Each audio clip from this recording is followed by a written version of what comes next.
Yaxha is an extremely simple competitive game in which you will build a pyramid. Each turn you'll select a number of cubes. Players will commit simultaneously to which cubes they want to get. Then you see what everybody actually gets. You use your new cubes to add to your pyramid and you score the pyramid at the end of the game. And I basically just taught you like 80% of the rules of the game. Again, very simple, very elegant. You're gonna have a bag of cubes and you're gonna draw those and you're gonna put 3 of these cubes on each tray. You're gonna use a number of trays equal to the number of players, so this is what you would see with 4 players. Then each player receives a set of cards that are matching those trays. And so if you're only playing with 3 trays, and these are the ones we use, then I have only these 3 cards. Now, people also have a priority tile assigned randomly at the beginning of the game. Yay, I got a 1, for example. So everybody looks at the offer of cubes on the trays and chooses the one that they would like to get. Suppose that I want to get that one, but don't tell anybody just yet. Everybody commits secretly to the one that they want to get, and then everybody reveals their choices at the same time. And if the choices are different, everybody chose a different tray, pretty simple. Then I get whatever it is that I wanted, and this other person gets what they wanted. Pretty simple. If there are tiles if there are trays that only one player wanted, well, then they get that. However, if there are players that have selected the same one, what do we do then? We look at the priority tiles. Whoever has the lower number gets the stuff, but then they trade the tile with the person against whom they want a tie. So that there is a very nice and simple rubber banding mechanism there. If I win a tie now against you, I'm gonna lose the next one against you, but maybe I can still win against somebody else. Very nice, very simple idea. Now, this way everybody has their tiles, everybody has their new cubes, and we're gonna build the pyramid, and that's it. We're gonna build a pyramid, or try to, which is 4 by 4 in the lowest level, then has a 3 by 3 level, and a 2 by 2, and a single one. Suppose that this was my first round, and then next round I'm gonna do that, for example. Now, I can start building level 2 before I complete level 1, and even level 3 before I complete level 2, and so on and so forth. But all cubes have to be resting on 4 cubes underneath. I cannot have them hang out like that because it's weird. Another thing is also the level at the bottom, you can just place them any way you want, and that's it. There is no restriction in that regard. However, starting from level 2, your cubes must be touching at least another cube of the same color.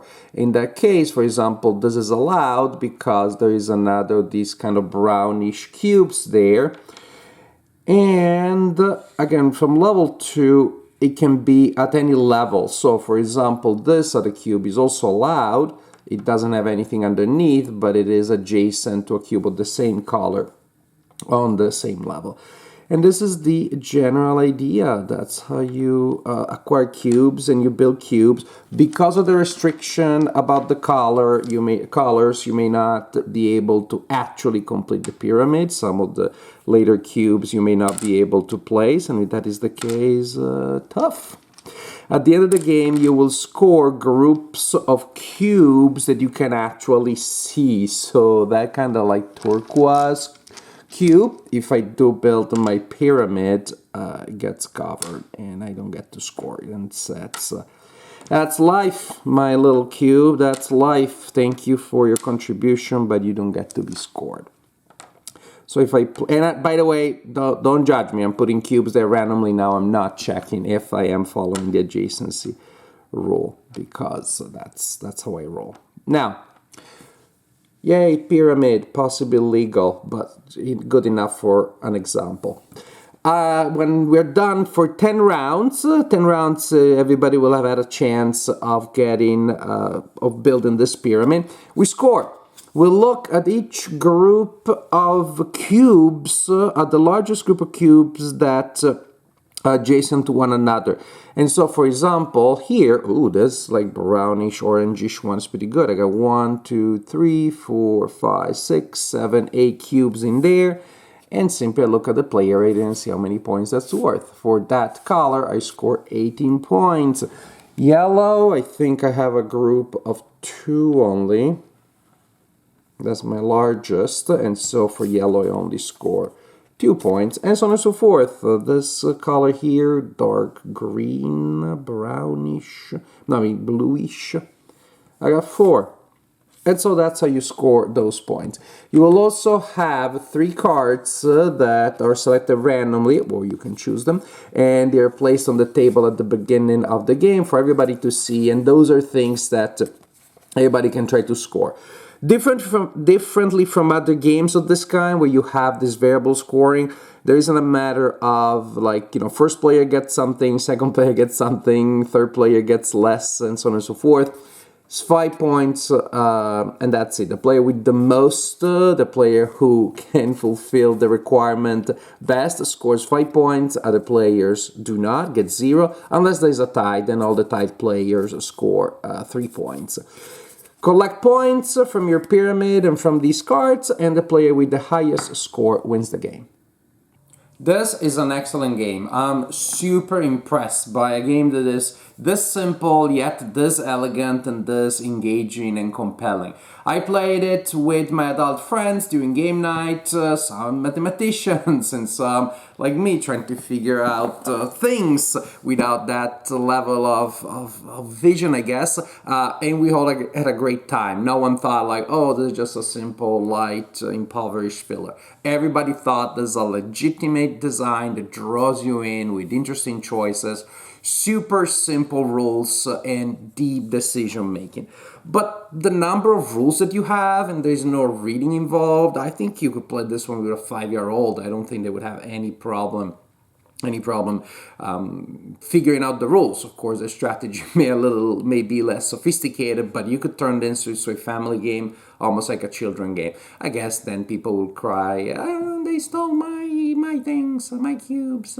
But hey, when it comes to games, we used to have games where we were stealing stuff from one another. This is more in line with the modern trend, with the modern taste that conflict is about taking away opportunity, because I wanted those cubes, but you get those cubes. Taking away opportunity as a form of conflict rather than taking away progress or resources.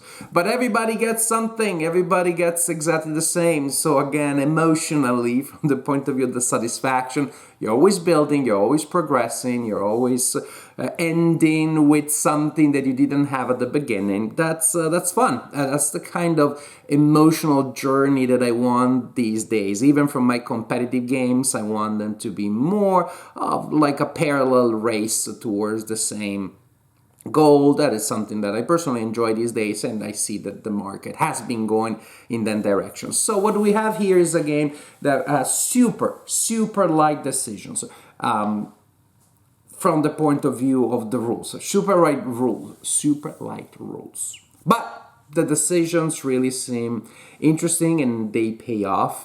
And yes, there is that indirect interaction, because I am looking at your pyramid and trying to figure out what you may want.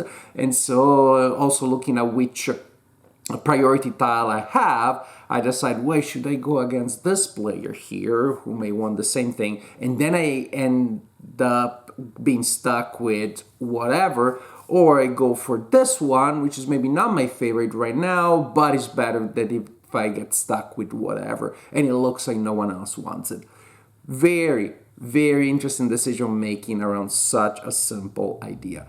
Building a pyramid, seeing your work, creating something is just fun and interesting. So I'm extremely happy. I think with 2 players, this could even be like a filler, but we played it with 4, and it felt more than that. Again, not maybe the main or the only game of game night, although I totally could see myself playing a string of games without feeling tired or bored. But it's light, depending on the number of players, it can be very short, but is deep. It feels deep, and the decision making is very, very satisfying. So I'm very happy with this game.